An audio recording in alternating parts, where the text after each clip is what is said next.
Hi patrons, so slightly later than usual, but hopefully it's better late than never. At least it's going to be a lesson with a lot of bebop. So I'm going to take the 5 building blocks that I cover in the main video and start to make some lines with that. Then I also start to create some variations on it and use a lot of pivot arpeggios. And actually it also means that I end up coming up with sort of a really useful exercise, a piece of vocabulary that also fits as a nice exercise. That I'm also going to show you. So just to start somewhere, I'm just going to recap the 5 building blocks. That will be these.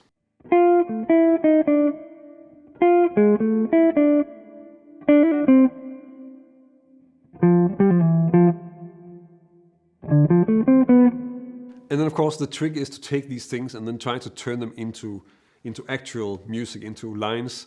And I guess if you're new to it, then it makes sense to do this by maybe just focus on one chord first, try and get that to work, and then move it into an entire progression. But for now, I'm just going to demonstrate on some 2-5-1s because that's sort of simple, and that also means that you can see how the building blocks will work on different chords, which is essentially also what I'm trying to demonstrate in the main YouTube video.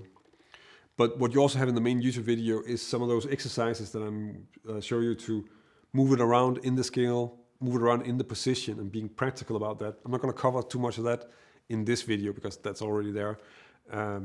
But that's also something that's definitely useful to explore in terms of just finding different ways of using it. And it can be kind of interesting just because I'm still sort of stuck with limiting myself to this one single position, what you can do with that. But you can actually do really a lot. It's quite amazing how much you can get away with in just one position. Let's just check out the first example.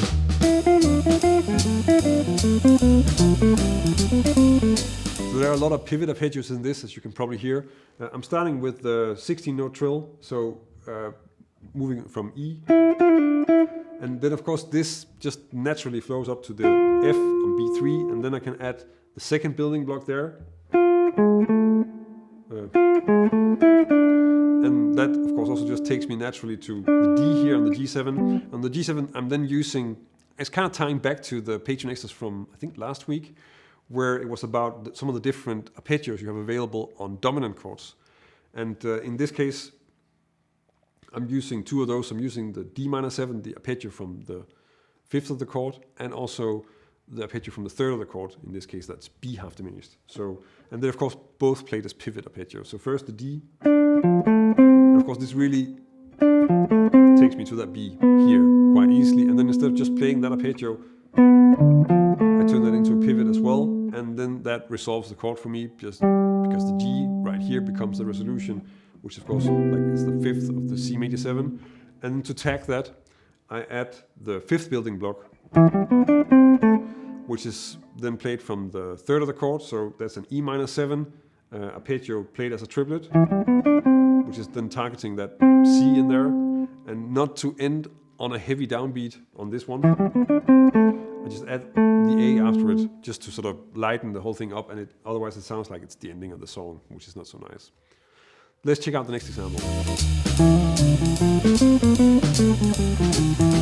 So here I'm using sort of a variation of the triplet trill, maybe also because the backing track is a little bit faster. I ended up thinking it like this, because it's not a 16-note triplet now, it's an 8th-note triplet, but essentially it kind of works the same. So I'm doing that and then combining that with this sort of scale melody that's sort of built around a D minor 7 arpeggio, and then taking me to the G7. And here on the G7 now I'm using the 1st building block, but then from G, so starting on the 3rd, skipping down to the 5th, and then this chromatic move down to the root. So, and now I just need to resolve it, and that's really easy because I can just run down the scale, grab a leading note, and then resolve it on the forehand to the 3rd of C major 7, which of course is an E. With this next example, then while I was writing it, I ended up coming up with sort of a variation of the 5th building block that I turned into an exercise.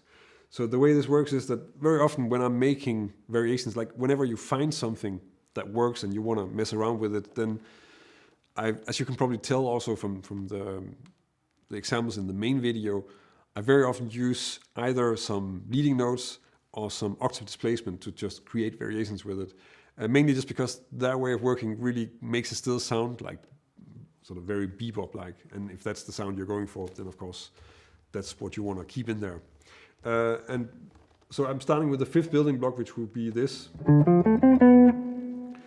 But then I'm kind of suspending, so we have the target note of that one being that B, and I'm suspending that target note by adding a leading note in front of that. And that's actually a really nice trick to have in your vocabulary, that you can just take through the scale. It's not super difficult, because of course you can do the other one. Right, I've talked about that quite a few times, but you can do this as well and take that through the scale, and that will give you this exercise.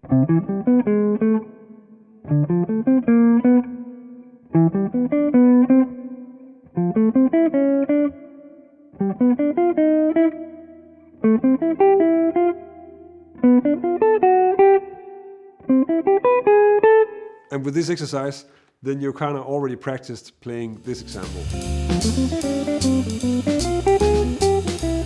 So here I'm using that exercise on the D minor 7 chord, but I'm using it from the third of the chord. So I'm playing the F major 7 arpeggio as a triplet like that, but then adding like this leading note to get to the D. So, and then from here I'm really just using chord tones to get me to, again, the third of G7, a flat 9, just for a variation here.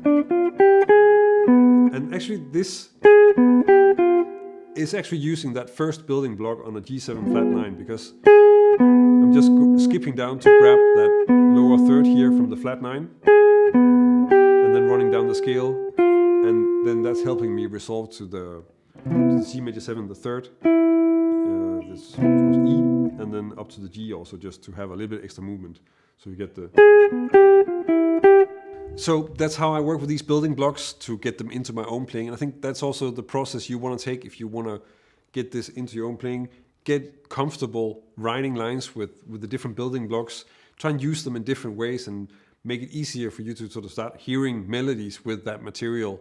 And of course that takes some work to get into that, or to get used to that. And then from there you can, of course, I guess the next step would be to play through some songs or some chord progression and try to sort of force yourself to use it a bit. And then from there, hopefully it will gradually become just a part of your playing, something that you just hear naturally. And it's a process. It's not something you can do in 5 minutes. It takes a few days for sure, if not longer. But it's also definitely worthwhile, because that's how you really make your playing more interesting. That's really how you change something, and that requires that kind of work. But yeah, as I said, I think it's really worthwhile. So that was a slightly later Patreon extras. I hope it was useful. If you have any questions, then of course just ask here on Patreon. And for the rest, thank you for your patience this week, and also thank you for your support. And until next week.